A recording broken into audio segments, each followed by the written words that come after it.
Bakunzi b'ikiganiro igihe c'impemburo ndabaramukije amahoro ya Kristo. Ijambo dusangaye mu gitabo c'ivyakozwe n'intumwa igice ca kabiri umurongo wa mbere gushika ku murongo wa kane. Ivyakozwe n'intumwa igice ca kabiri umurongo wa mbere gushika ku murongo wa kane handitse ngo umutwe w'amajambo uravuga ngo ukuza kwa mpwemu yera. Umunsi wa Pentekoti ushitse bose bari bakoraniye ahantu hamwe. Haza igihinda kivuye mu ijuru giturumbuka nk'uguhuhuta k'umuyaga w'inkomezi gikwira hose mu nzu bicayemo.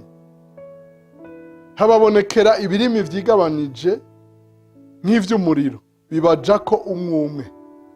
Bose buzuzwa mpwemu yera batangura kuvuga izindi ndimi uko mpwemu abahaye kuzivuga. Kuri uyu munsi wa Pentekoti nkundira ndakwera nti umunsi mukuru mwiza aho twibuka ukuza kwa mpwemu yera. Pentekoti nziza wewe n'abawe mu vyawe aho uri hose. Ijambo ndakwifurije kuri uyu munsi wa Pentekoti, kuri uyu munsi mukuru, ni ijambo rivuga ngo umuriro wame waka. Umuriro wa Pentekoti wame waka ku bugingo bwawe, wame waka ku vyawe no kubawe bose. Imana ishimwe cyane. Iri jambo ng'umuriro wame waka cari cagezwe cuhoraho tukibona mu gitabo c'Abalewi igice ca 6 umurongo wa 13. Abalewi igice ca 6 umurongo wa 13 handitse ngo umuriro uze wame waka ku gicaniro udahengeshanya ntuzuzime. Imana ishimwe cyane ko Imana itarondera umucanwa uyu munsi ku bicaniro mwihema hanaka naho ari vyiza ko umuriro wama waka mu isengero na hehe. Ubu Imana agomba ko umuriro waka kuri wewe nanje. Nico catumye mpwemu yera aza mu ishusho y'ibirimi vy'umuriro kuri umwe wese. Pentekoti ntibivuga umuriro oyaye. Pentekoti ni uvuga ngo ikigira 50 50e umunsi wa 50 ni umunsi wa Mungu ugira indwi inyuma ya Pasika. Wari umunsi mukuru usanzwe uriho mu Bayuda, ariko kuri uwo munsi wa Pentekoti, uwo munsi ugira 50 nyuma ya Pasika, mpwemu yera aramanuka. Imana ishimwe cyane. Nico gituma tuvuga ngo umuriro wamanutse kuri Pentekoti ku munsi wa 50 nyuma ya Pasika wame waka no kuri wewe. Waratse ku ntumwa ubugingo bwabo burahinduka. Abari abanyabwoba basigara bashingira nta Yesu atabwoba. Wa undi Petero yari yaramwihakanye aravuga ngo uyu ni wakoze ibi ntiyabagitinya. Imana ihabwa icubahiro.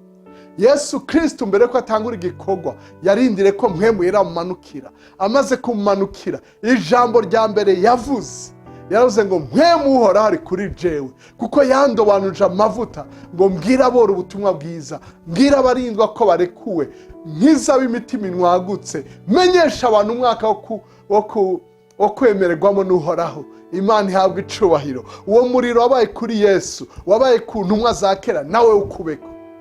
Hariho abasamaye abahungu umuherezi ahambaye yitwa Aroni mu Balewi igice ca 10. Abalewi igice ca 10 urupfu rwa Nadabu na Abihu niko handitswe.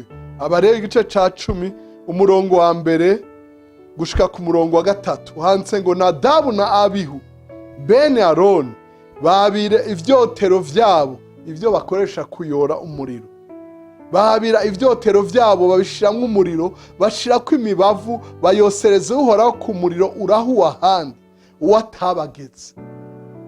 Haza umuriro uvuye imbere y'uhoraho urabica bagwaho imbere yiwe. Mose abara Aroni ati ivyo nivyo uhoraho yavuze ngo ukwera kwiwe kuzogaragarira mu bamwegera, kandi ngo azoherwa icubahiro imbere y'abantu bose. Aroni arumigwa, ise arumigwa.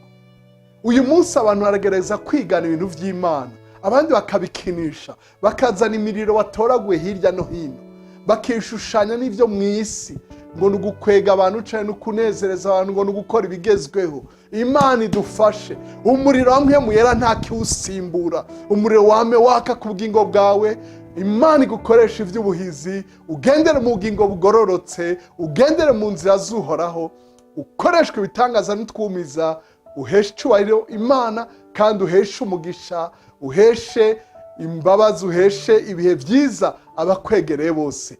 Umunsi mwiza wa Pentekoti, umuriro wa Pentekoti kumanukire, wame waka mu ndirimbo zawe, masengesho yawe, mu vyawe no mu bawe. Urakoze kudutega yombi, uragahezagirwa. Umunsi mwiza wa Pentekoti, encore une fois, rindi rimwe aho uri hose. Amen kandi amen.